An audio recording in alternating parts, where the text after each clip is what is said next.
Well, hello and welcome back to Coffee Talk with me, Karen B. I finally made it. Oh, I gotta go live on Rockfin. Oops. Alrighty, there we go.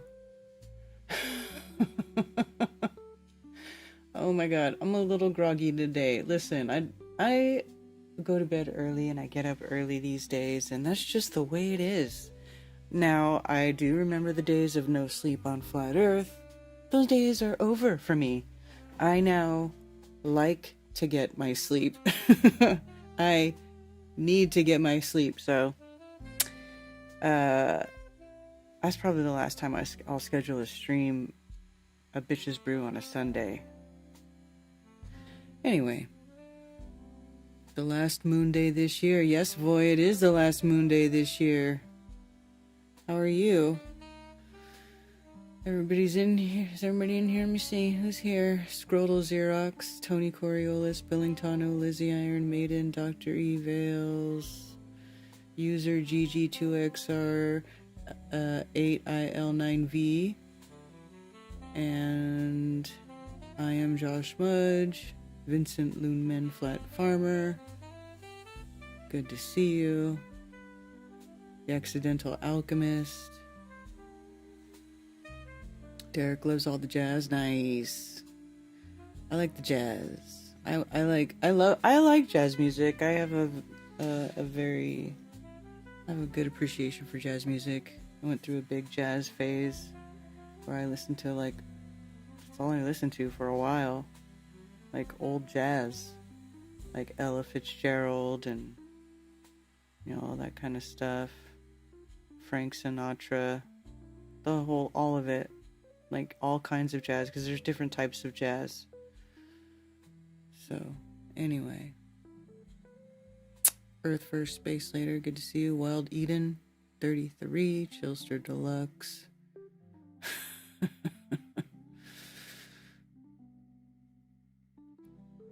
Rice-A-Roni, San Francisco Treat.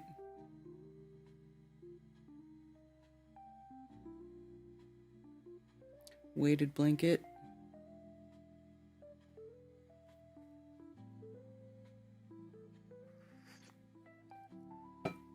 I myself have not had a weighted blanket.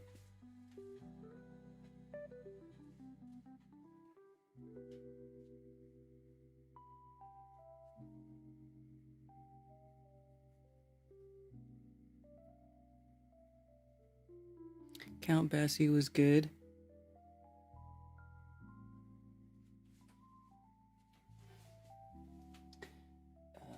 What's that website I always be using?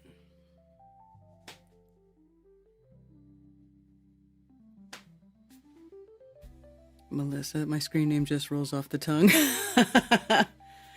Friday Evenings, Karen B.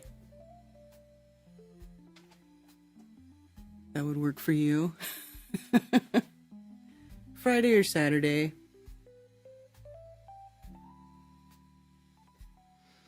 Spilled some Ozempic on my weighted blanket. What does the weighted blanket do?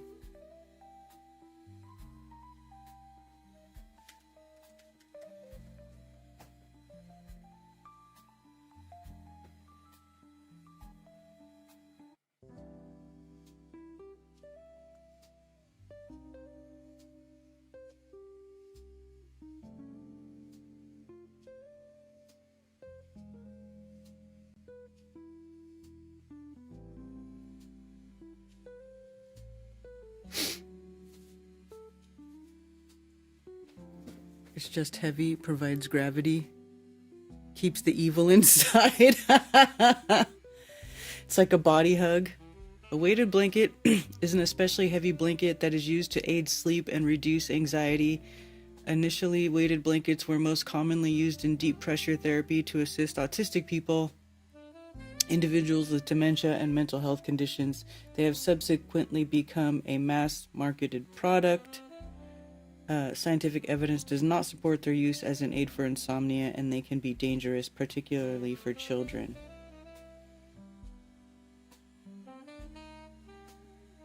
A 12-pound blanket. Deep pressure therapy, deep touch pressure. Sensory integration therapy used to help calm neurodivergent people with sensory processing sensitivity through the application of a firm, gentle pressure to the body. DPT may be applied with weighted blankets, but also with weighted vests, hug machines, or a heavy pet. Hug machines, like, what's her name? Temple Grandin. Yeah, squeeze box. Therapeutic device designed to calm hypersensitive persons. Invented by Temple Grandin. Okay.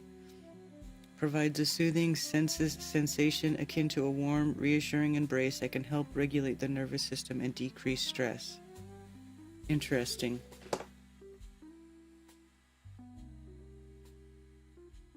Hey, James Ritchie, thank you for the tip on Rockfin. I managed to get my stream started over there.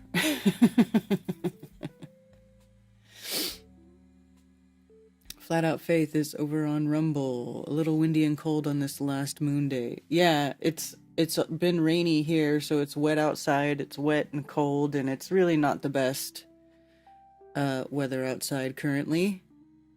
At least not in my area. Originally, they used straitjackets for dementia patients so they could feel a hug. And then they added straps to it so they couldn't get their arms out. Met her, she lives in Fort Collins. Oh, dude, the Spiders had her on a stream. Ben and Marcus Allen and them, and they talked to her. Temple Grandin. They did a weaving spiders.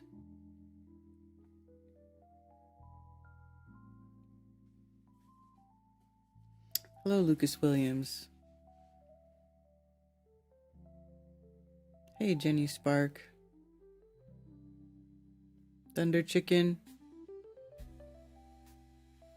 Yeah, I didn't finish saying hi. Boston Ray Mud Flood. It does work. Says voy, voy, voy, voy.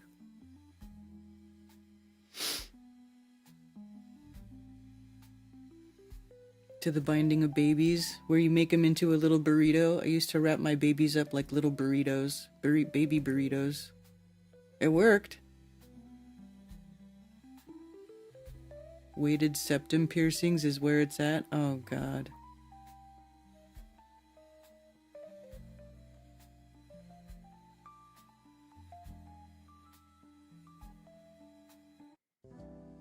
Hello, Lucas. We have blowing snow this morning, says Billingtano. Oh my gosh. There's been no snow here. But is there a release? For what?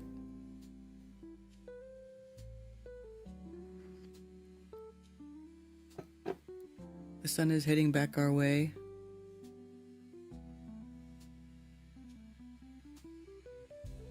You didn't know that, Tony? Yeah, man. Baby burrito.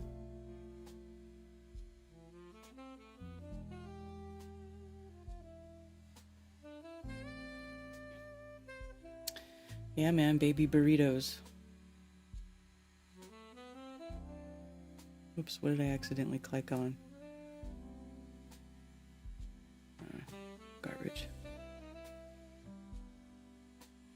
Trump and Netanyahu to discuss next phase of Gaza plan in Florida. Well, isn't it to just come and clear it all out and start building your beachfront mega billionaire, properties right over there, right on top of where all you slaughtered all those people? I'm pretty sure that's what is next.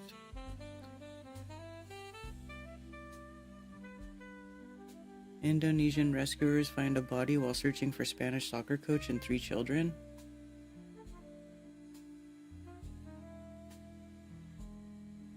U.S. pledges $2 billion in humanitarian support to the UN.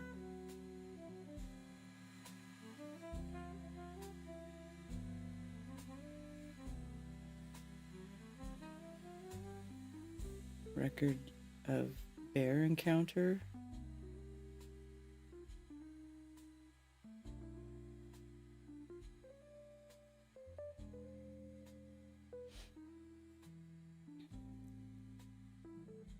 Northeastern town of 128,000 people is best known for Naruko onsen, hot springs, autumn foliage, and kokeshi, cylindrical dolls carved from a single piece of wood. But this year it has made the headlines as a bear hotspot as the country reels from a year of record ursine encounters and deaths, with warnings that winter will not bring immediate respite. This year has been particularly bad, says Kazuhide Otomo, an official in the town's Rural Environment Development Division. There have always been bears in this region, so people got used to them, but this year is different. It's the biggest topic of conversation. In Naruko Onsen, groups of hikers equipped with Suzu bells and repellent spray head into the forest to catch the last of the autumn colors, while posters at the local tourism office warn visitors in multiple languages how to protect themselves. Tourist numbers are lower than in a typical year, while local Ryokan Inn says guests are canceling their reservations.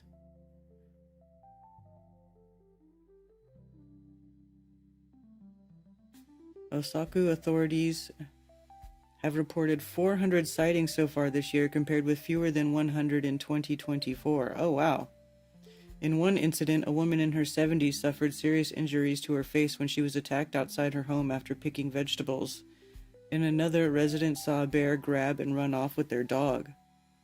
Similar encounters have been reported in regions across Japan, with the northernmost prefectures at the center of an unprecedented wave of attacks. A record 13 people died in suspected bear maulings nationwide between April and November, according to the Environment Ministry, while the number of attacks stood at 197, another high. Experts say hungry bears are venturing into residential and built-up areas in search of food after poor crops of acorns and beechnuts in their natural habitat. Japan's bear population is growing, with one estimate putting the number of Asian black bears at 44,000 compared with 15,000 estimated in 2012, although the species is identified as vulnerable on the International Union for the Conservation of Nature's Red List of Threatened Species. That figure does not include Hokkaido, thought to be home to about 12,000 Ussuri brown bears whose population has more than doubled since 1990. Huh. Sightings have been reported on the western tip of the main island of Honshu, fueling concern that the animals could appear on Kyushu, where they previously thought to be extinct, which lies 650 meters away across the Kanmon Straits. Well, that's not very far, I guess. The colder weather would once have eased fears as the animals fattened up on beech nuts and acorns disappeared to hibernate until the spring, but their increasingly desperate search for food is forcing them to delay hibernation. Why? Are you guys cutting down all the damn trees? Shortage of licensed hunters, many of whom are aging and have little or no experience of killing bears, and the disappearance of natural Satoyama borders that separate forests from villages in aging farming communities. Yeah, so...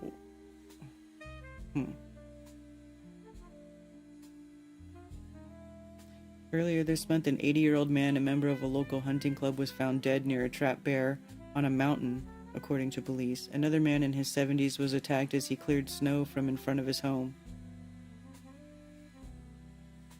The number of sightings in the region in December stood at between 30 to 50. That soared to 284 the following year, and has stayed at consistent at 271 sightings so far this year, a phenomenon Mizoguchi attributed to prolonged searches for persimmons as the animals load up on nutrients before hibernating.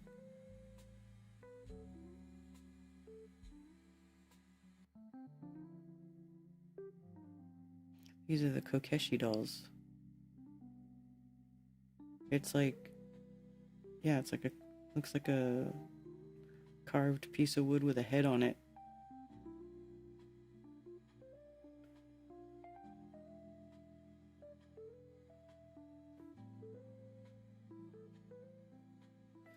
Anyway, gnarly.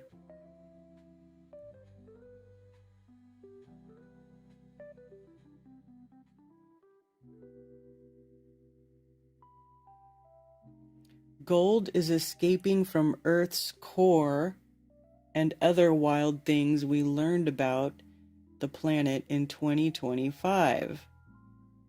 Oh, how the hell do they know what's going on? They don't know what the hell's going on down there.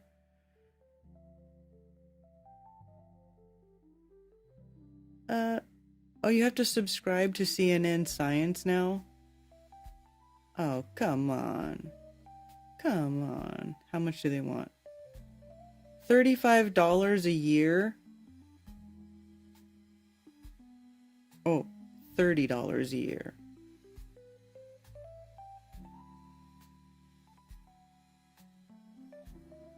Fuck you.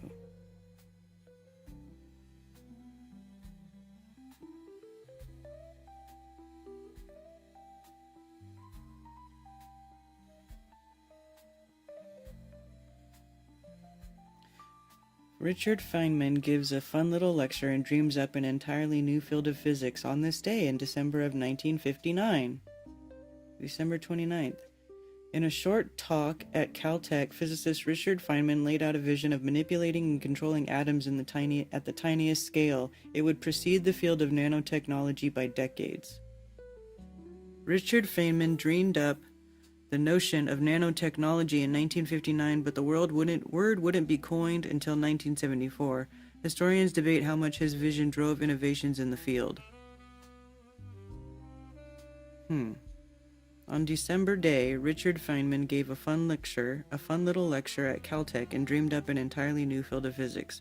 During the talk, entitled Plenty of Room at the Bottom, he described the enormous potential that could be realized if scientists could manipulate and control things at a small scale.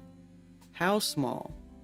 Feynman went on to discount advances of the time, such as writing the Lord's Prayer on the head of a pin, as trivial. But that's nothing. That's the most primitive, halting step in the direction I intend to discuss. It's a staggeringly small world that is below. Oh, stop it. Feynman said in his lecture. Rather, he suggested people could write the entire 24-volume encyclopedia on the head of a pin, and elegantly showed that there's enough space there to write it legibly and read it out. He then explored the possibility of a number of then futuristic ideas. Electron microscopes capable of manipulating individual atoms, ultra-compact data storage, miniaturized computers, and powerful ingestible biological machines that travel into organs like the heart, find defects, and repair them with tiny knives. Oh my god, that sounds horrifying. He proposed a number of ways to create these small-scale innovations, including manipulating light and ions. He ended the lecture by offering a reward of $1,000 to anyone who could miniaturize the text in a book 25,000-fold such that it could be read using an electron microscope. He offered another $1,000 to anyone who could make a motor no bigger than 1/64th of an inch cubed. Only $1,000? Do you know how much money it would take? Come on. At that time, I mean, I guess we could do like the inflation calculator and see what it would really be worth. I call bullshit? Yep, yeah, maybe. Gold and silver prices can't stop, won't stop. Yes, I noticed that. We saw a dead black bear on the highway the other day, says G-Song. Really? Wish I could ship acorns to needy bears. I have a gracious plenty. Oh, dude, I've got tons of acorns in my yard. I'm kind of surprised I haven't seen a bear in my property again.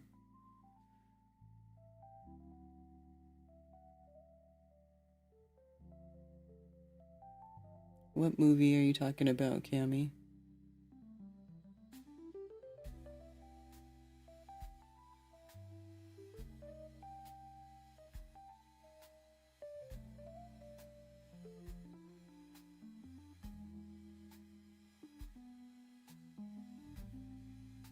Speaking of burritos, I burned mine last night. That was sad.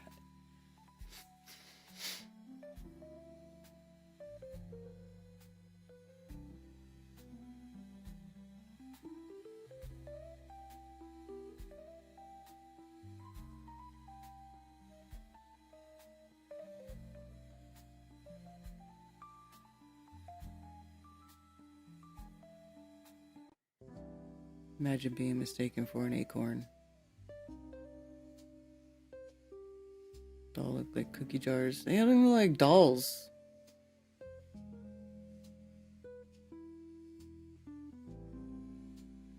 Bought a 1/4 ounce of gold for around $800 a while back, and it felt like a chump walking out. Now it's over 1K. Hey!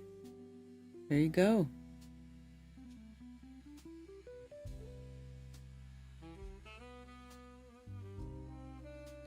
Watched Begonia and Eddington this weekend. Does anyone watch those? Oh, Begonia is the one that Mark was talking about. No, I haven't watched it. Temple Grandin, there was a movie made about her. Oh yeah, I watched that movie. Oh, with Claire Danes. Yes, okay, I gotcha. We were gonna watch Begonia, but they wanted $10 to rent it. Ew. How long have folks been writing on grains of rice? Don't know.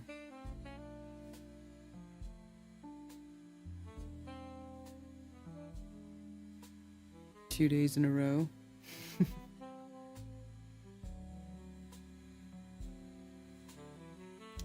The latter of those prizes was scooped up the following year by engineer William McLellan, who created a 250 microgram motor composed of 13 parts. Oh, wow! In his award letter, Feynman congratulated McLellan on the feat, but joked that he should start writing small, lest he solve the first challenge too and expect to receive the other $1,000 prize. I don't intend to make good on the other one. Since writing the article, I've gotten married and bought a house, Feynman wrote. The former challenge was eventually solved in 1985, when Stanford graduate Thomas Newman miniaturized the first page of the Dickens classic A Tale of Two Cities. Feynman did ultimately pay up for the second prize. Feynman's Caltech talk is now mythologized as having ushered in the field of nanotechnology, and yet the term nanotechnology itself was not coined until 15 years after his talk, when scientist Norio Taniguchi penned a paper about manipulating material at the atomic scale. But still, nobody has seen an atom. It's just really, really small stuff. In that 1974 paper, Taniguchi described nanotechnology as the processing of separation, consolidation, and deformation of materials by one atom or one molecule. Many science historians now argue that the field was following its own trajectory and that Feynman's talk, while prescient, was the actual driver of future innovations. Prior to 1980, his talk was cited less than 10 times. Whether it drove innovation or not, since Feynman's famous lecture, many of his predictions have proven true. The scanning tunneling microscope manipulated individual xenon atoms in 1990. Computers more powerful than he described now sit on our pockets, rather than taking up whole rooms, and indeed tiny nanorobots have been designed that can repair damaged blood vessels.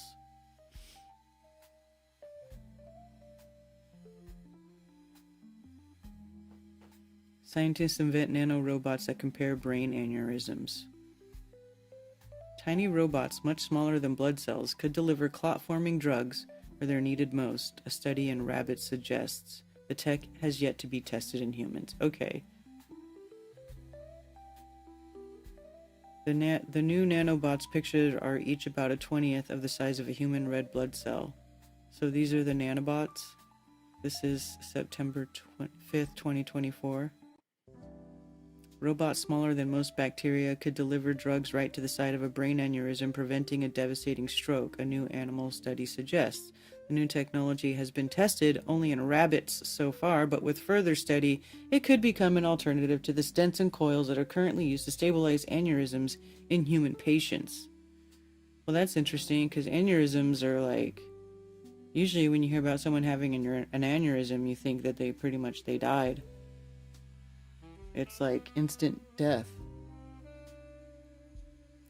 Eat more salsa. Nice cold winter's day. Hello, Stevie Hyatt.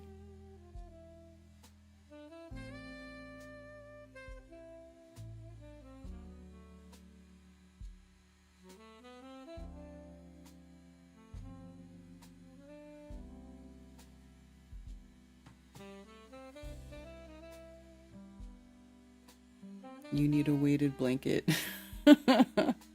What, so Cammy can get more sleep?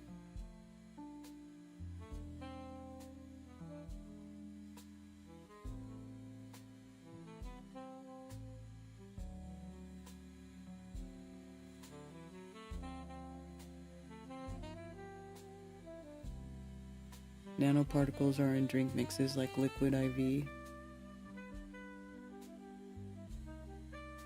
You heard about this very story when you were in high school, like 1998? Really? Really?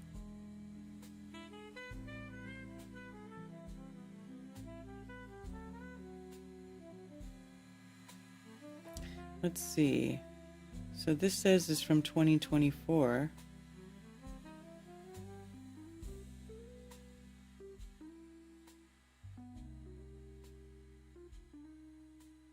Typical virus is about 100 nanometers wide, and most bacteria measure in the 1000 nanometer range.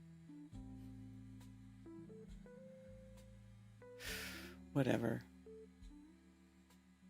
Aneurysms can form in any artery of the body. When they form in the brain, they can burst and cause a stroke. To devise a new solution for those dangerous events, Zhu and his colleagues developed nanobots that measure just 295 nanometers in diameter. Using a magnetic field, the nanorobots can be guided to the aneurysm. Then focused heat is used to melt the coating, release the drug, and block the aneurysm from the blood circulation. This heat is delivered with an alternating magnetic field, which essentially creates friction by messing with the alignment of the particles exposed to the field. The temperature is kept under 122 degrees Fahrenheit, so it does not damage body tissue. The idea is that cardiovascular surgeons could release the nanorobots in the bloodstream upstream of the aneurysm using a microcatheter. This would prevent doctors from having to intrude too deeply into the fine vessels of the brain. In the new study published Thursday in the journal Small, the researchers first tested the biocompatibility of the nanorobots in human cells in lab dishes. A biocompatible material can be introduced into living tissues without causing harm or unwanted side effects.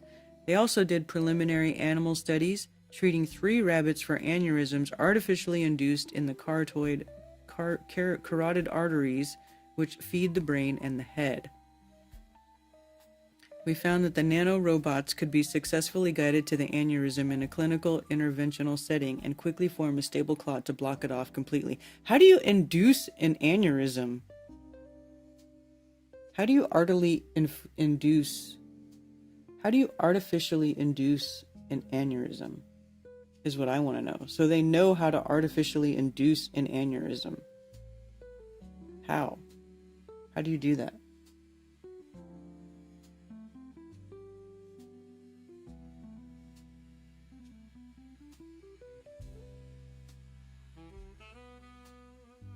During a 2-week follow-up period, the 3 rabbits remained healthy, with stable clots blocking their aneurysms. These clots don't block the brain's blood supply, but rather close off the weak spot in the vessel so that it doesn't burst.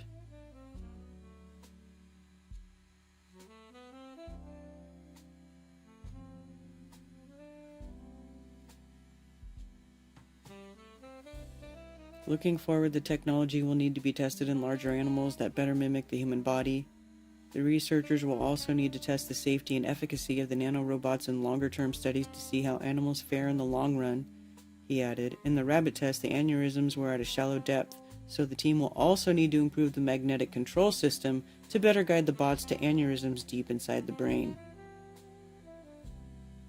There's more work to be done, but we believe this technology has a potential to revolutionize the way we treat brain aneurysms.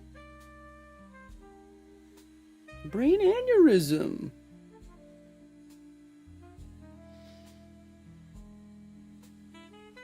Hey, Wes F.E. Hey, Dr. Law. Microwaves, EMF. Clog a port. Directed microwave cooking from the inside. Shenanigans. Heard about it too back in the late 90s, says Dr. Law. This very thing about using nanobots to fix aneurysms. So then they still don't know how to do it?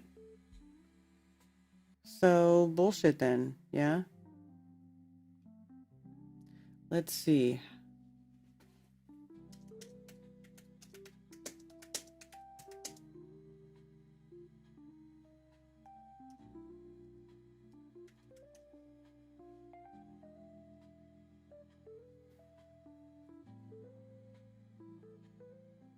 No. I don't want to talk to fucking AI. I want to search.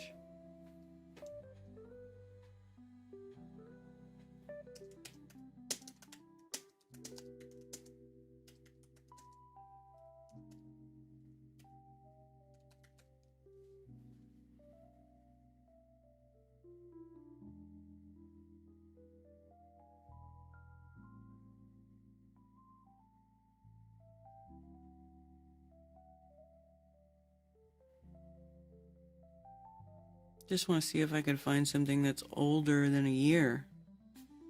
103 days ago. Do they just keep talking about it nonchalantly every so often, but it never actually happens? And now we're all just waiting for Elon's Neuralink bullshit to be installed.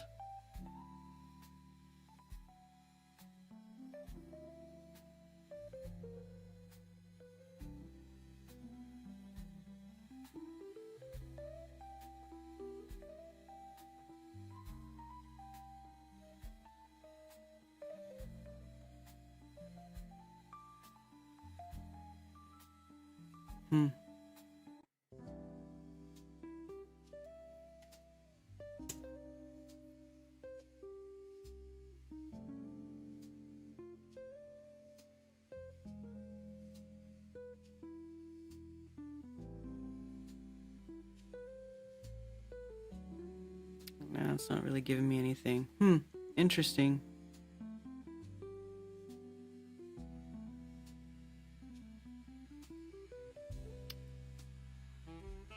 Is it like the lettuce in the ISS? They just keep recycling it over and over. Nanobots that will fix your brain problems. Lettuce can be grown in space. You know, one of those things.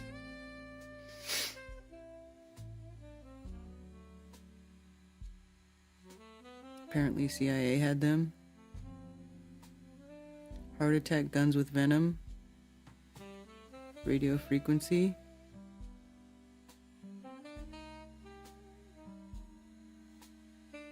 Yep, like we are just about to go to the moon and Elon and the government are going to fix healthcare and give us all free money for nothing. Yeah, exactly.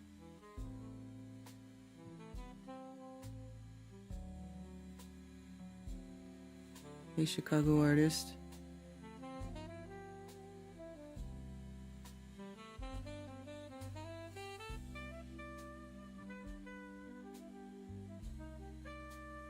So now we're bombing places in Venezuela.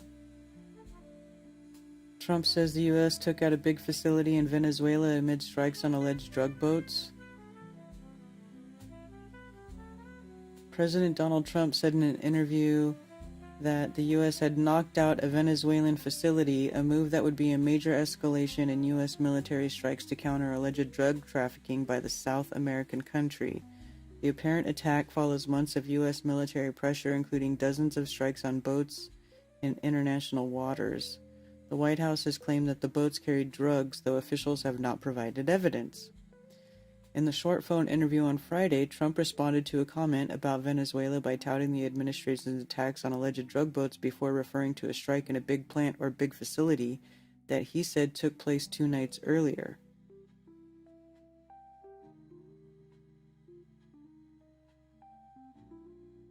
We just knocked out. I don't know if you read or saw. They have a big plant or big facility where they send the, where the ships come from.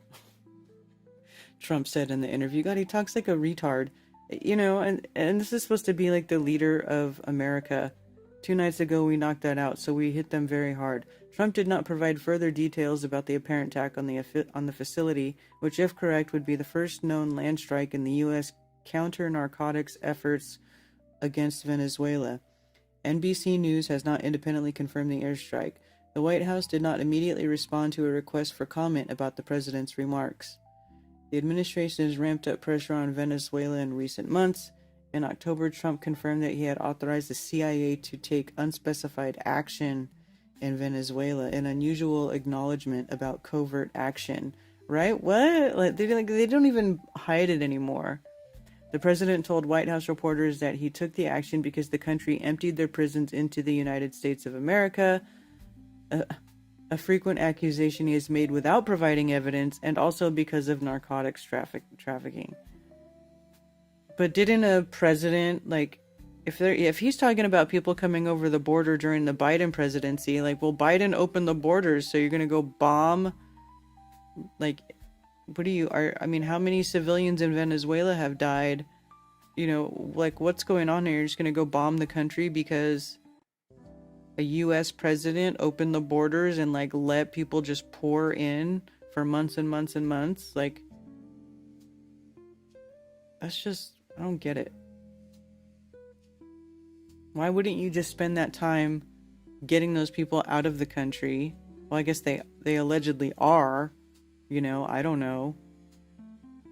And then now you're also going to go bomb some other the United States, what do you call it? Inter-country relations, international relations, horrible. Horrible. The United States is horrible. Grand Rising.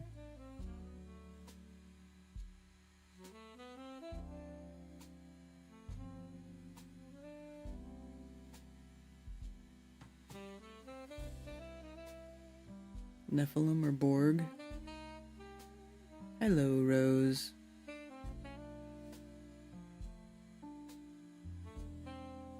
Artificial insemination. Oh my god, that's pretty funny.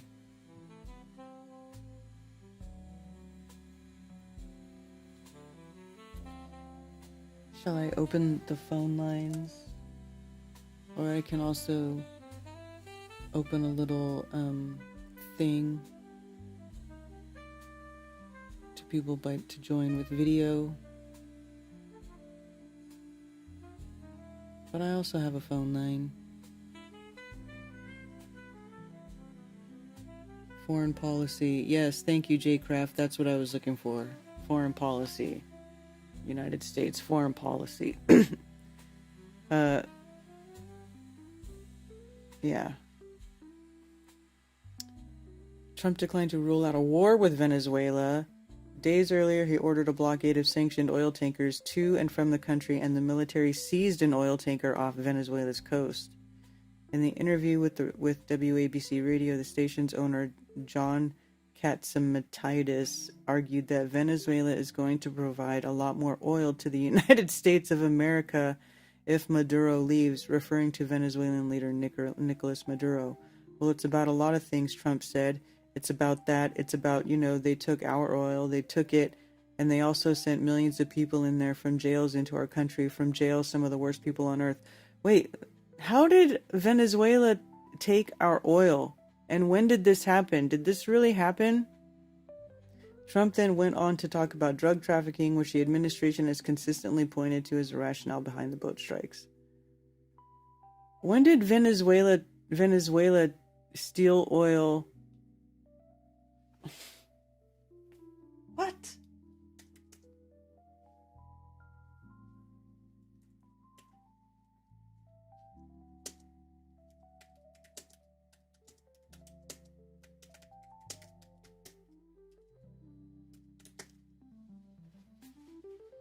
The claim that Venezuela stole oil from the United States stems from historical grievances regarding the nationalization of oil reserves in the 70s, when the U.S. companies lost control over their investments.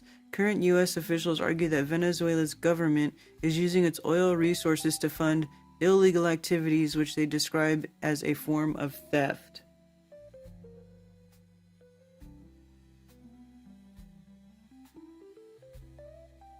In the 70s, Venezuela nationalized its oil reserves, which had previously been developed by U.S. companies. Okay, but it's still Venezuela's oil.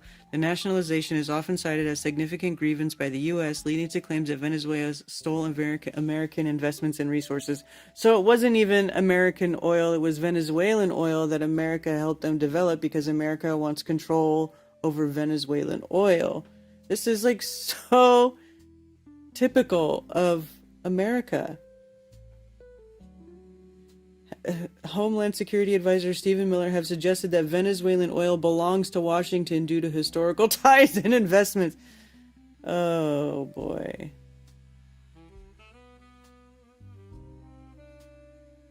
The Venezuelan government has condemned these actions as theft and kidnapping, asserting that they are attempts to undermine its sovereignty. Well, yeah, probably it is.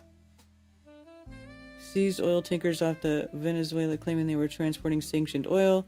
U.S. government describes these operations as necessary to combat the trafficking of stolen oil and to pressure the Venezuelan government. Venezuela plans to file complaints with the international bodies, arguing that the U.S. is unlawfully seizing its resources. The narrative of oil theft is complex. It's not that complex. Involving historical grievances, geopolitical tensions, and ongoing military actions, the U.S. claims that Venezuela oil is being misused, while Venezuela views U.S. actions as illegal and aggressive. They haven't even proven that these boats that they're blowing up are even drug trafficking boats. They're just saying shit.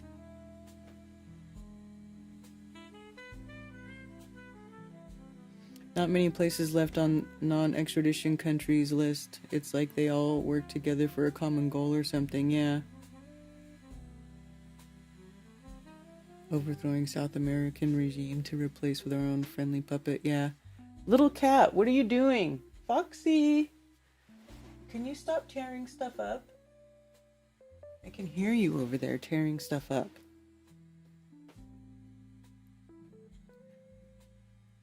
The president cannot unilaterally declare war on a sovereign country. No, but he can send the CIA over there to do special operations to go fuck shit up in another country, though. Y'all recall the drone attack on Maduro? Vaguely. So they tried to get him with a drone, but it didn't work, right? Because he's still alive.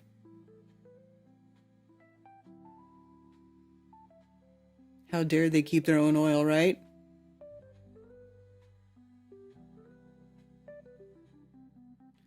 I saw Trump bombed Nigeria on Christmas. Is that true? Okay, now I gotta look that up. Why does our government suck so fucking bad, man? Oh. Trump targets ISIS in Nigeria amid warnings Sahel region is becoming epicenter of terrorism. Nigeria is part of Africa's Sahel region, an area ripe with activity from multiple violent extremist groups. Let's see what they say. I'm going to play the video.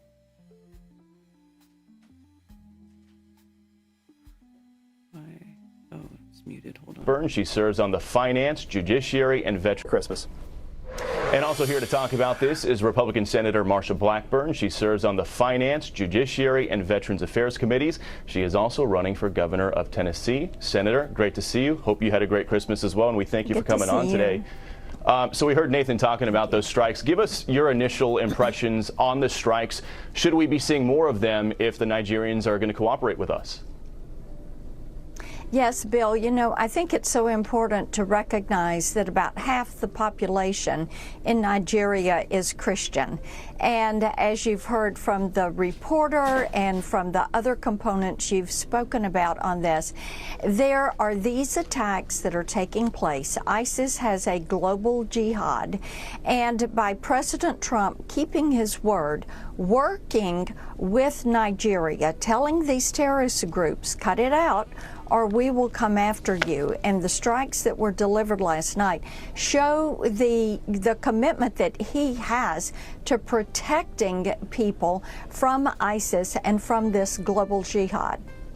And back in early November, we remember President Trump warned that this would come. If we can pull up this this Truth Social post, he says, quote, "If the Nigerian government continues to allow the killing of Christians, the USA will immediately stop all aid and assistance to Nigeria and may very well go into that now disgraced country guns a-blazing to completely wipe out the Islamic terrorists who are committing these horrible atrocities. I'm hereby instructing our Department of War to prepare for possible action." He goes on to say, warning the Nigerian government better move fast.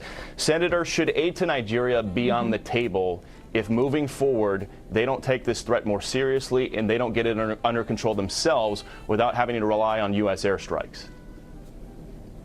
And I think it is a sign of hopefulness that the Nigerian government actually came forward with the intel and worked with the United States on this.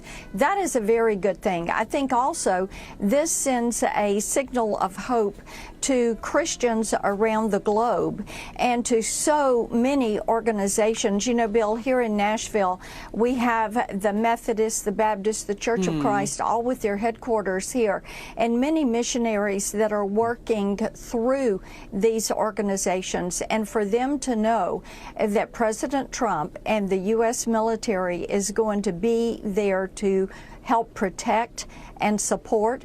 And I think other nations that are fighting this, that are trying to get these terrorist groups out of their country, that want to protect their people, it is imperative that they move forward in cooperation with the United States to make certain that we end this global terrorist threat. What are some of those other countries that you'd like to see work with the U.S. when it comes to these terror groups out there? Yeah, and when you talk about what is happening there in Africa and in Western Africa, when you look at what has happened in the Horn of Africa, of course, you want to go after these areas where terrorists have used this as a training ground and make certain that you're sending that message that you are ridding the ability of these countries to work with these terrorist organizations.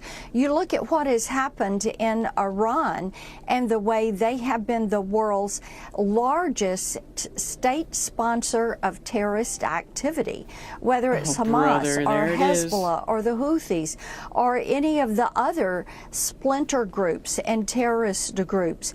This is something that unsettles countries. These are countries that are wanting to get these terrorist cells and organizations out of their country and return. Well, we all know what ISIS stands for, right? Israeli Secret Intelligence Service.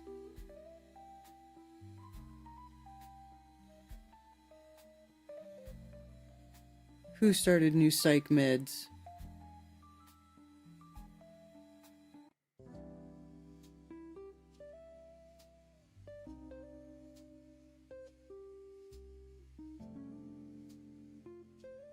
They found a giant supply of oil in Uruguay, and some of that land is contested by Venezuela, so they're trying to make sure Uruguay gets those rights. That's what I think. Huh.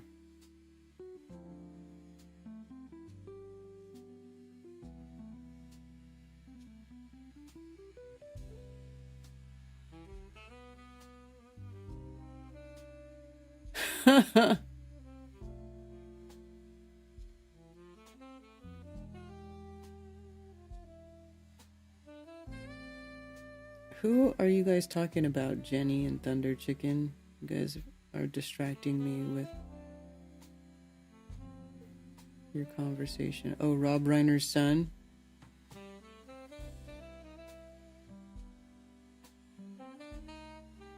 You can see he's on SSRI just by looking at him. It's obvious he was on SSRI and antipsychotics mixed with the recreational meds. Plus, he seemed to have already hated his family.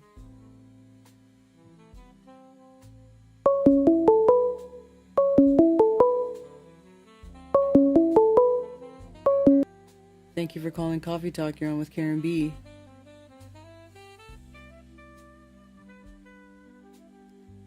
Hello? Karen? Hello? Hi. Sorry, there's always a delay. How are you? Good. How are you? Oh, pretty good, thanks. Oh, I have so many things to talk to you about. I don't even know where to begin. But I see Rose in chat, so I want to start with this one. You guys, last night on Bitches Brew, we're talking about time for a minute. Mm-hmm. And Rose brought something up. And I had an epiphany 2 days prior where I got chills about this very topic. Mm. And so I feel like I'm supposed to tell you guys this. You probably have heard it before, but I can't tell you I won't bore you with all of the details of how I came to it and revisited things I've been talking about for 24 years. I don't know if it's Jewish mysticism or whatnot, but the theory, I think it's in a movie, Waking Life. It's in Angels in America. It's time is an illusion. Philip K. Dick wrote this book, an essay, and he wrote like automatic writing. It just came to him. He wrote it within an hour. He won awards for it. How to make this a story short? He met a woman. All the names in the book in her life were in his book, and then he went to a priest. And he's like, the priest, like, all these names identical are all the book of Acts. Okay, this essay. So anyway, he deduced from all that, I tried to make a long story short, that time is an illusion. It's all one instance. And that instance is God asking you, are you ready yet? And we're saying, no, I want more life. Have you ever heard that before? No. Does it sound stupid to you? Well, it's hard to. I don't know if I understand it. Okay, how can I say it better? That everything is like we're in a matrix, and it's just one instance. There's no future. There's no past. He related it to like 50 AD. It's so hard to explain. I was just going to watch the video before I called in, but I figure I'll just wing it. And And in the end of Angels in America, he dies of AIDS, goes to heaven. He's arguing with the angels, and the angels are like, "Stay with us, stay with us." He's like, "No, I want more life." As horrible and disease-filled and awful, and anyway, and the angels are jealous of us because God favors us more than the angels. Anyway, just down to that question, it's all of our lives, one instant, till we give in and say, "I'm ready." Oh, okay. Very deep. I want to hear what Rose types up about it. I don't know if it's Jewish mysticism either. There's a lot of Kabbalah stuff in Angels in America. I don't know any history of Philip K. Dick. I can't say I've honestly read any of his stuff. But it was in the movie clip, Waking Life. Just Wake Up, if you look on YouTube. This guy had a pinball machine telling this story. Anyway. Hopefully someone in your audience, maybe needed to hear that. I've always pondered that question. Are you ready yet? God, no, I'm not ready yet. And anyway, like my mother, after her hip surgery, she said before, I just want a new body. I'm like, she was ready. You know what I mean? She suffered enough. Okay. Yeah. And then can I selfishly correct something I said 2 weeks ago when I called in? Sure. It's a total subject change. I said it was on Now You See Me, Now You Don't movie, the elites hunting people in hunting parties. And it's not that movie. It's Ready or Not 2. Anyway, I think it's predictive programming. I think they really do that shit. And a guy went and looked at news articles, the Rothschilds in Austria, at a hunting lodge they had, were accused of having hunting parties where they're hunting people. Anyway, so they put that out in a movie. It's only the trailer's out yet. It's interesting to watch the trailer. Ready or Not 2. I just want to correct that. I hate when I get things wrong. Okay.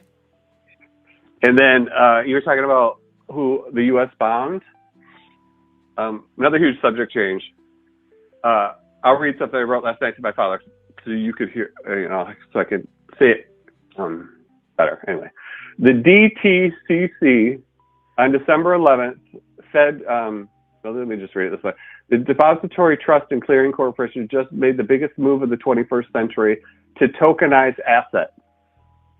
The SEC greenlighted them to tokenize everything. They are the backbone of the back end of the stock exchange. Their settlement and transaction volume is $3.7 quadrillion per year. This is the DTCC. So real world assets like gold, silver, real estate, cars will be represented on the blockchain. You'll be able to buy fractional shares of houses and cars, and silver has now become the third largest asset on Earth, coming at $4.4 trillion evaluation. Gold, oil, copper, platinum, and palladium have all surged as well. In 2025, the U.S. has launched airstrikes on Nigeria, Somalia, Syria, Yemen, Iran, Iraq, and the Caribbean, and Eastern Pacific. Oh my God. And they use silver for all of the war, everything. They use silver for satellites and tanks and submarines and fighter jets and missiles, data centers and wiring. So that's why silver is so jumped up so much. And I've heard silver's become like a meme coin, a meme stock, like GameStop. Mm-hmm. And so, don't get into silver now. It's probably going to crash at this point. But that's why it's been such a huge thing. It's because of tokenization. And that's why silver's gone up so much, and because of all these wars. And they're going to have to replace all that military equipment after they use it, you know what I mean? Mm-hmm. Tokenization, huh? Yeah, December 11th, while the... Is that the Genius Act thing, or is that not related? Say it again? Is that the Genius Act? I don't know if it's related to that. It's alongside it, I would say.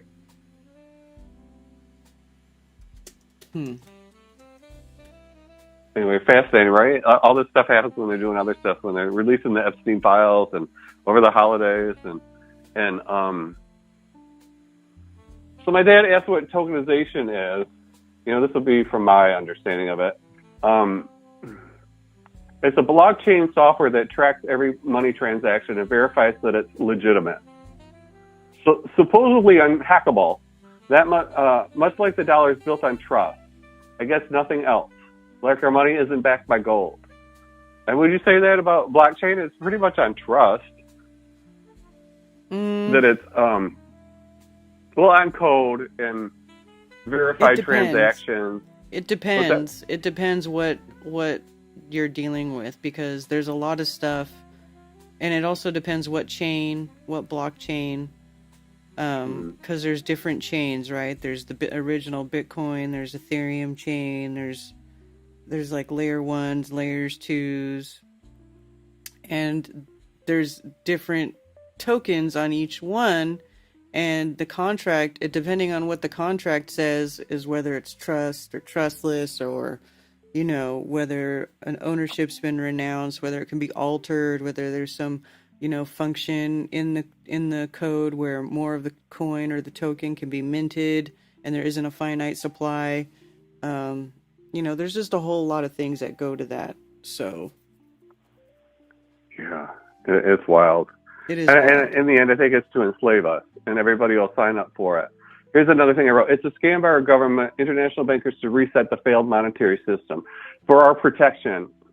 Laugh my ass off. It was a joke. And to stop fraud, money laundering, black market money, etc., which is all a lie. It's to control everything we do and can do in the future, like the mark of the beast.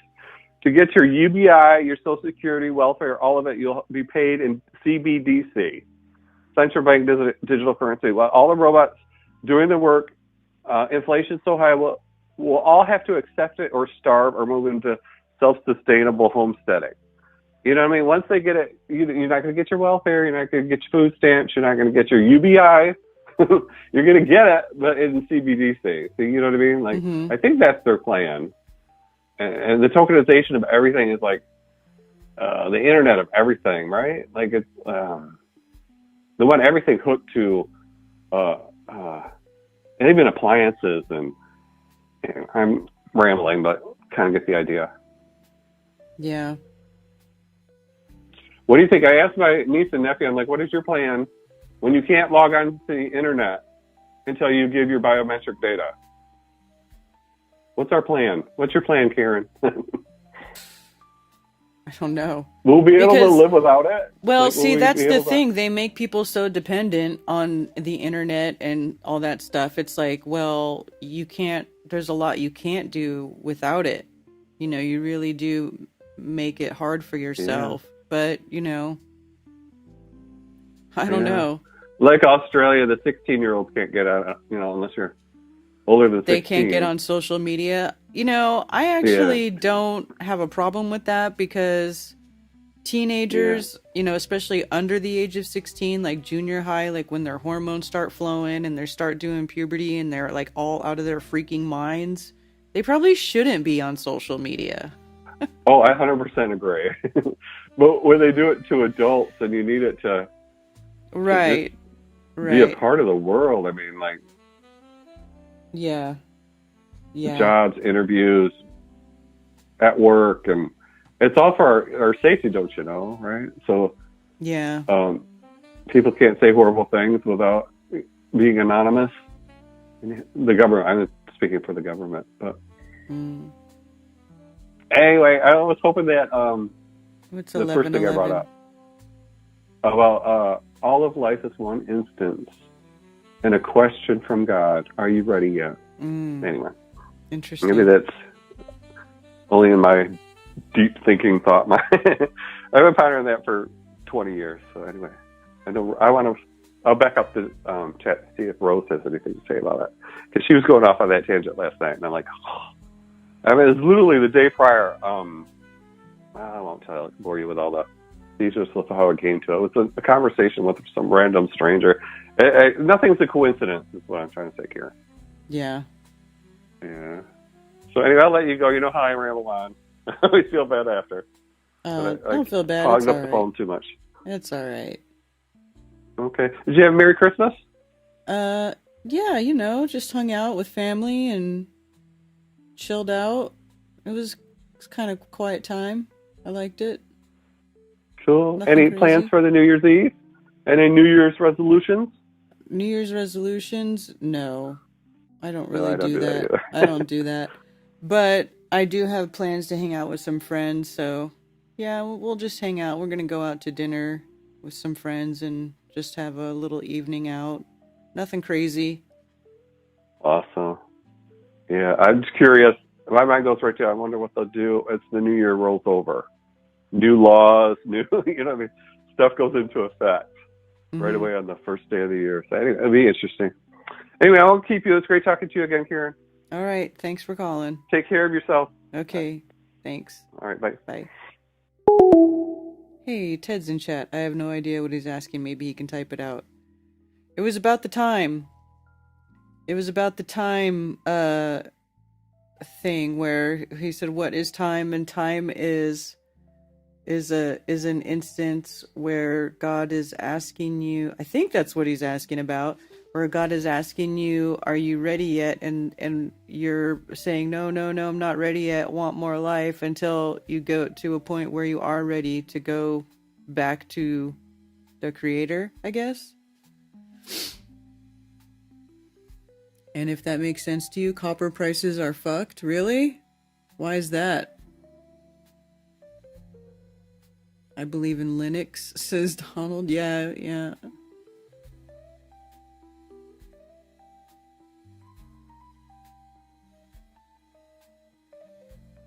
Internet of Things. So I can get a token black guy now, says Billingtano.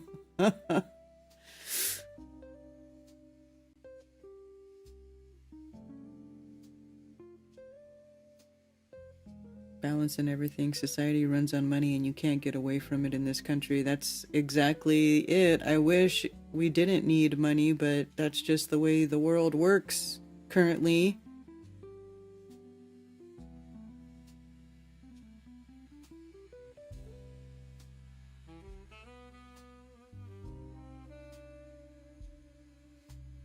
More and more parents are killing the kids and the kids are killing their parents.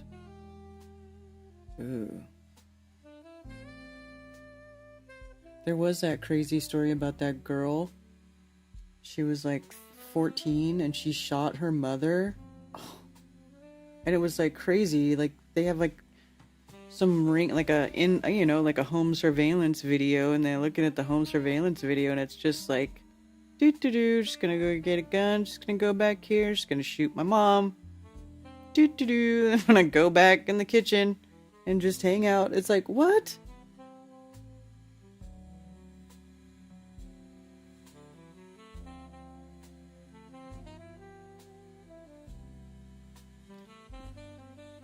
From the guy that said no new wars, one of the first things he did was change the Department of Homeland Security to the Department of War.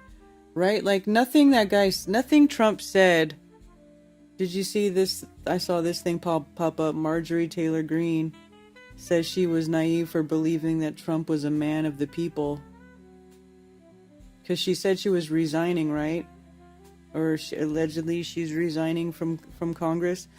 Just days away from stepping down, as Congresswoman for Georgia has said in her latest mea culpa interview that she was just so naive for believing that Donald Trump was a man of the people. I saw too that she was saying that that the government is too corrupt. It's too corrupt to change it from the inside.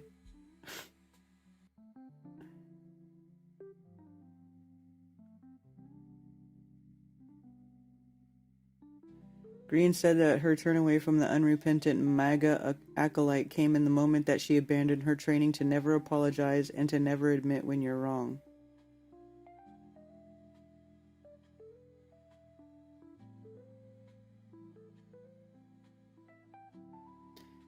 Well, I guess I should read this in context, in order. Explain that a series of minor ruptures with the president culminated in a total breach after conservative influencer Charlie Kirk was killed in September. The third-term Georgia congresswoman said she was watching Kirk's memorial service on TV when his widow Erica said she forgave her husband's killer, but then Trump took the stage to say that unlike Kirk, a missionary with a noble spirit who did not hate his opponents, Trump said he disagreed. I hate my opponent and I don't want the best for them. Green said, that was absolutely the worst statement. It just shows where his heart is at. His heart is. And that's the difference with her having a sincere Christian faith that proves he does not have any faith. Well, he also he's the Jewish president. He doesn't even act like a Christian. As a Christian, I don't believe in doing that, she said. I agree with Erica Kirk, who did the hardest thing possible and said it out loud.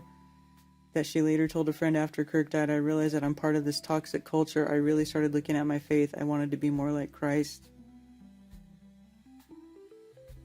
The MAGA landscape post-Kirk has been showing signs of fracture, and Green has found herself at odds with administration and Republican positions, declaring the war in Gaza a genocide, as well as casting doubt on economic, healthcare, and foreign policy positions that she says do not prioritize working-class Americans. She's right. You know, I actually typically don't like politicians, and I don't agree with everything she says, but Marjorie Taylor Greene is right. She does say some stuff that makes sense, and I do agree with a lot of what she does say. I feel like, and she says I was just so naive outside of politics, and she was, you know, but she was trying. Her break with Trump and the Republican leadership in Congress, she told Times, completed over a vote to release investigative files related to the sex trafficker Jeffrey Epstein, right? Green said the Epstein files represented everything wrong with Washington and said it was a story of rich, powerful elites doing horrible things and getting away with it, and the women are the victims. After meeting with the victim, she claimed Trump called her and yelled, "My friends will get hurt if the files were released." In the interview, Green said that she had been wrong to accuse the Democrats of treason. She acknowledged that she is now a political outcast from both sides of the political divide. I'm like radioactive, she acknowledged. Everyone says she's changed. I haven't changed my views, but I've matured, I've developed depth, I've learned Washington, and I've come to understand the brokenness of the place. Wow.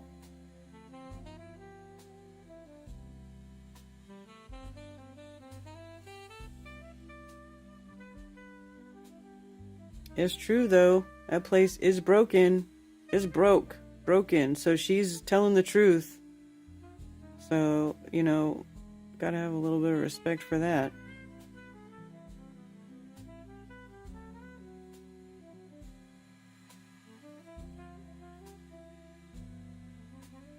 First day of the year is not January 1st. It's the first calendar day. Everyone should look into a resource-based economy. This is a better way for the future. It's a moneyless system that could wipe out most of the world's problem overnight. Ted Sama. It's almost impossible to live without money in a system that thrives off it, sadly enough. Look into resource-based economy, yeah. Clinton defense, deny. Keep kids out of public schools. I agree, up until high school age. Primary school, like young, up until about 6th, 7th, 8th grade, basically until puberty hits, you need to keep them at home. That's my opinion.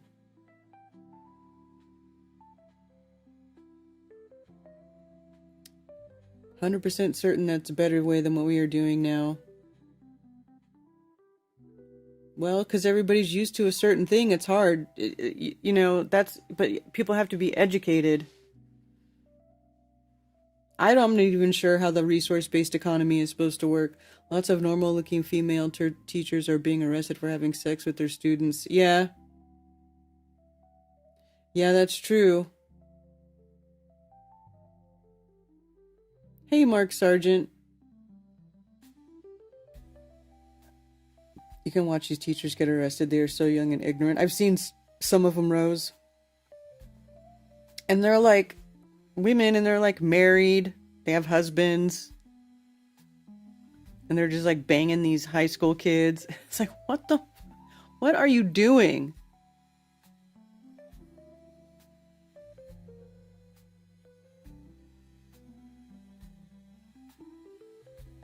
Walt stepped down. Because no politician wants to step down. They want to exploit the country and put as much money in their pocket as humanly possible. Because they're all freaking crooked assholes.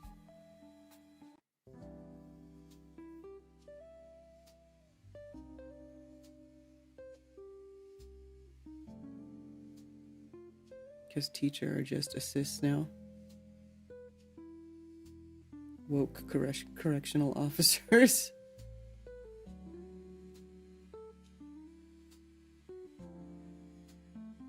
There are women who think these high school boys aren't going to tell their friends. I know, right?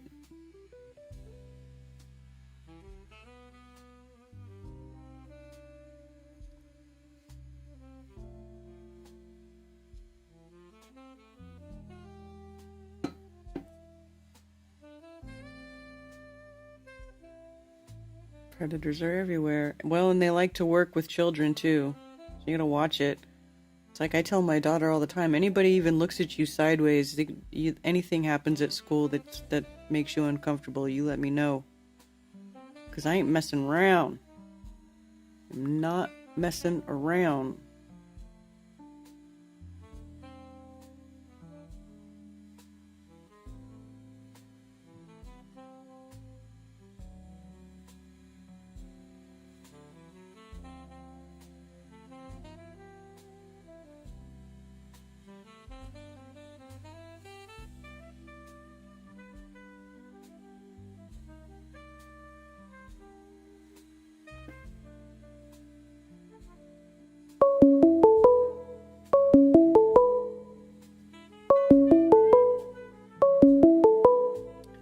Thank you for calling Coffee Talk. You're on with Karen B.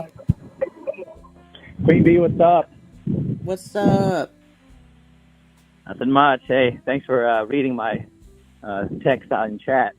Yeah, because that's my one thing that I like to talk about is, well, the one thing I like is to try to help with the world's problems and bring things to the forefront. But before that, you were talking about nanobots earlier? Mm-hmm.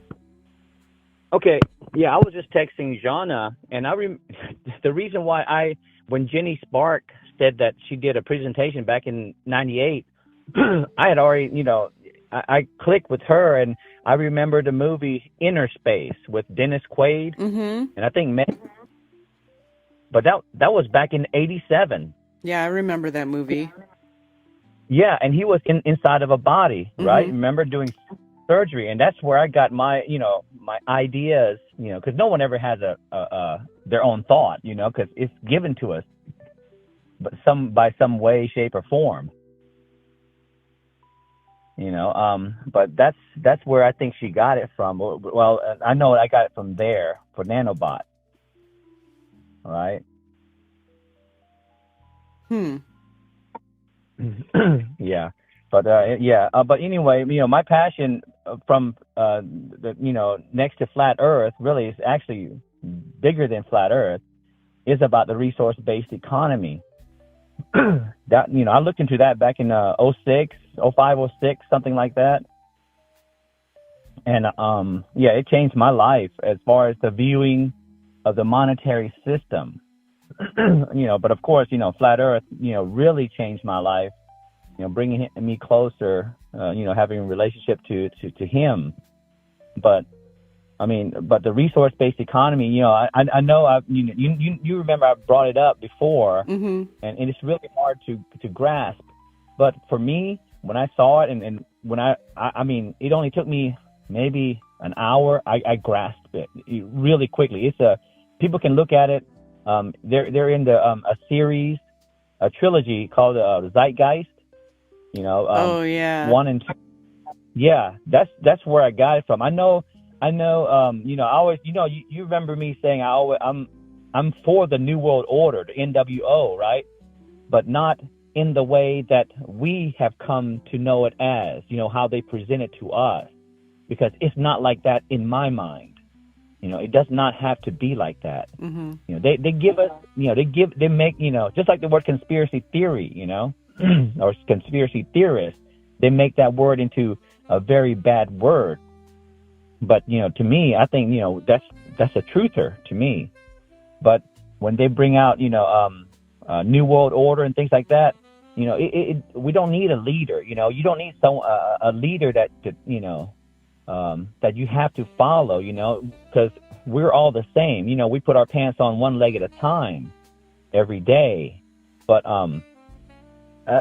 for the resource-based economy, it would wipe out about 99.9% of the world's problems overnight without violence, without anything. But we have to, like you said, we would have to be re-educated, about a different way. Mm-hmm. And that's all. Yeah. Have a better understanding. And unfortunately, Karen, I'm not a person who can explain things in 5 minutes, I mean, I'm a person who can show you. You know that. I mean, I'd rather show you than explain it to you, right? Mm-hmm. Everything I do, I try to show people by what I do, and how I do things. But as far as explaining, I mean, I hope one day you people in the chats or even you yourself, Karen, will look at it and see it, because believe it or not, I care about all of our children, but not just that. I care about their children's children's children's children. You see what I'm saying? Mm-hmm. I look that far ahead, even though I'm right here and we only have the present. We cannot plan for the future, but I look that far ahead for a brighter future for those that are not even here yet, that are going to take our place. So that's all I do. And for me to convey it is really hard, verbally, but, physically I can show you. Whether or not you understand it, that's a whole different thing. Everything I've done in my life, in all your events, anytime we have a meetup, I I go out of my way to show people. And there's no worries about this weekend, Karen. It was crazy. I was hoping you guys would come and eat and do the open bar. It was a good time. Oh, well, we would have had to drive home, so we probably wouldn't have been drinking very much. Yeah. Well, one of you guys could have enjoyed it. Yeah. I blame Ted. I totally threw Ted under the bus. He was not up for going out. Yeah, no worries. I'll we'll throw him under the bus next time too. But next time I come up there, I'll plan something. Maybe we can just hang out at either my brother's house or at Sarah's house, and do something. Okay. Sure. Okay. We'll cook and eat and just hang out, just talk and stuff. Okay. Okay. All right. Yeah, I just want to call and thank you very much for reading my thing out there, because that's what I've been doing since '06, trying to spread the word, but it's getting harder and harder every day. And even with truthers, people who think that they have awakened, only to be blocked, be stumped by the things that I'm trying to tell them. They can't wrap their head around it. It's amazing to me. But anywho, you guys have a good day. I'm always lurking in chats. You know that. All right. Thanks, Law. All right. Much love, y'all. Later. Love you.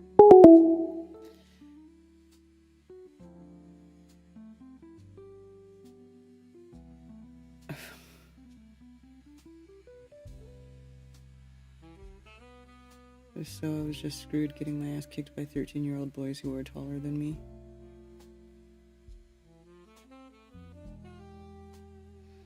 Maria Z interviewed me in October 2022. Comprehensive presentation on digital ID, smart cities, facial recognitions, etc.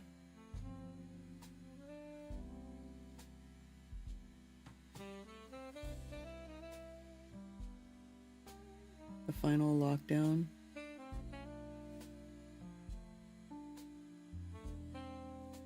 I want to hang out too. This is Liz. So I was looking up resource-based economy. What happened? Saying that I'm not getting any data? No, now it says excellent. Okay. Whatever. So resource-based economy, I looked it up, and the Sheeplepedia page is so short. Look at how short it is. It just says, a resource-based or natural resource-based economy is that of a country whose gross national product or gross domestic product to a large extent comes from natural resources. Examples: the economies of Gulf Cooperation Council countries like Saudi Arabia, Kuwait, and Qatar are highly dependent on exporting oil and gas. Suriname's export of bauxite account for more than 15% of GDP and 70% of export earnings. In Australia during 24 and 25, mining comprised of 10 to 12% of the total GDP and 58 to 59% of Australia's export earnings, with iron ore, LNG, coal, gold, and copper being the most valuable exports. Of Russian exports, more than 80% are oil, natural gas, metals, and timber. Since Russia has a resource-based economy, it depends most of all on the fluctuations of oil and gas demand and prices. Norway's export of oil and gas forms 45% of total exports and more than 20% of the GDP. I don't think this is what Law was talking about. I don't think this is what Law was talking about. I'm just saying.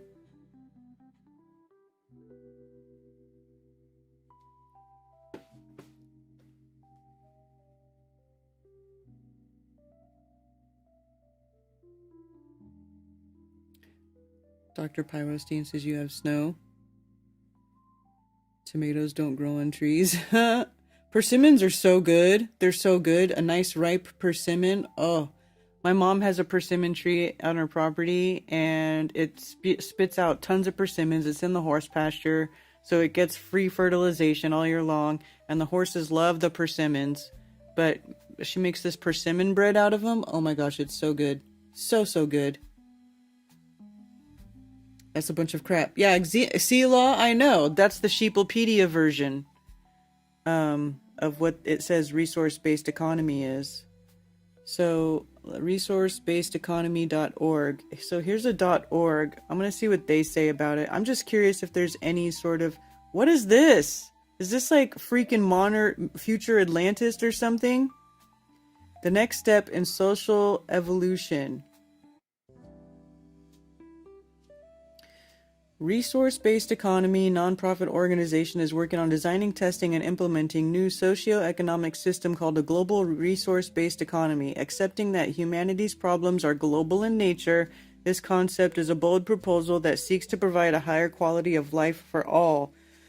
Through the intelligent management of Earth's resources, what is required is the redesign of our culture to operate within the carrying capacity of Earth's resources and in accordance with the well-being of people and protection of the environment. This could usher in an age of collaboration, progress, and security between people and nations. Abundance for all.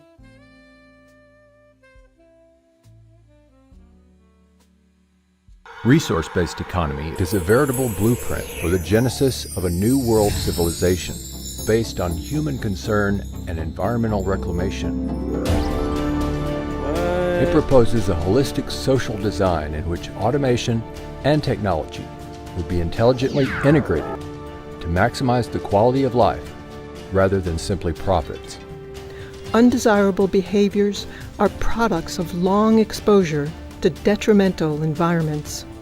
If we wish to surpass the limitations of our present-day society, such as war, hunger, poverty, and bigotry, we need to make changes and arrange society very differently. Most of our problems today are technical, but we still look for solutions through political means in a monetary system. We have the resources. Money is an interference because it limits our ability and it limits our dreams. Modern society has access to highly advanced technologies and can make available food, clothing, housing, medical care, a relevant educational system, and at the same time develop a limitless supply of renewable, clean energy such as geothermal, tidal, solar, wind, and more. The solutions lie in the intelligent and humane application of science and technology and more appropriate resource management in order to supply goods and services to everyone equitably, enabling the entire global population a very high standard of living. We don't have enough money to accomplish this, but we do have enough resources. If we initiate what Jacques Fresco calls a resource-based economy, this is where all goods and services are available to everyone without money, credit, barter, or servitude of any kind. For this to be attained, all resources must be declared as the common heritage of all the Earth's people. Imagine the possibilities of an unprecedented mobilization of scientific and technical alliances toward problem solving without the interference of money or politics to initiate global unification and restoration. Resource-based economy would start with a systems approach to city design, using highly effective construction methods, emphasizing the conservation of So resources. everybody lives in the cookie cutter The first Lego city house. would be a huge research center, making automated systems for the next city. It would be a place where we would disseminate information as to what sustainability really means for the future. The aim of the city is to constantly maximize existing and future technologies, with the sole purpose of enhancing all human life and protecting the environment. The society I'm talking about is global cooperation, where all the nations work toward improving the lot of humankind. Now, why do that? Because the smarter people are, the richer and more secure everybody is. We have the tools at hand to design and build a future that is worthy of the human potential. It is imperative that we continue the Why does process it of look like social Waterworld? experimentation in order to transcend our present limitations and truly create the beginning of a civilized age. This is so weird.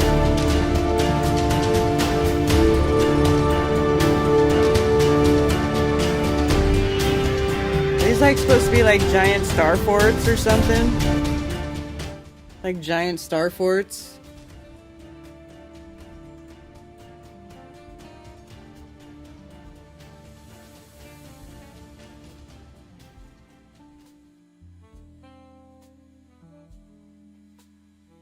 What did you guys think about that?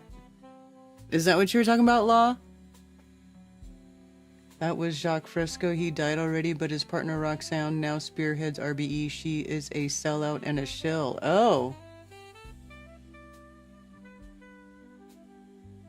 Whatever happened to the city advertises Neome?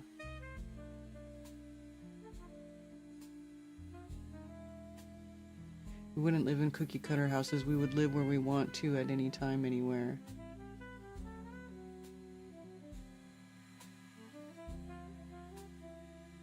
So they're going to demolish the cities we have now to build this bullshit. They look like star forts, kind of, though. I kind of like the star fort thing, but they're not like that. Can we develop some other stuff?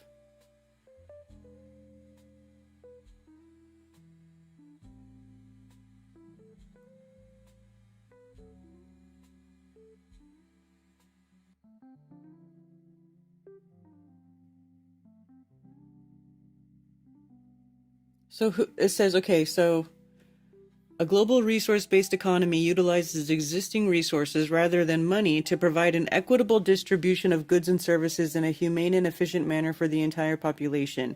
It is a system in which all required resources are available without the use of money, credit, barter, or any other form of debt or servitude. Okay, so who is in charge of distribution? Who is in charge of the equitable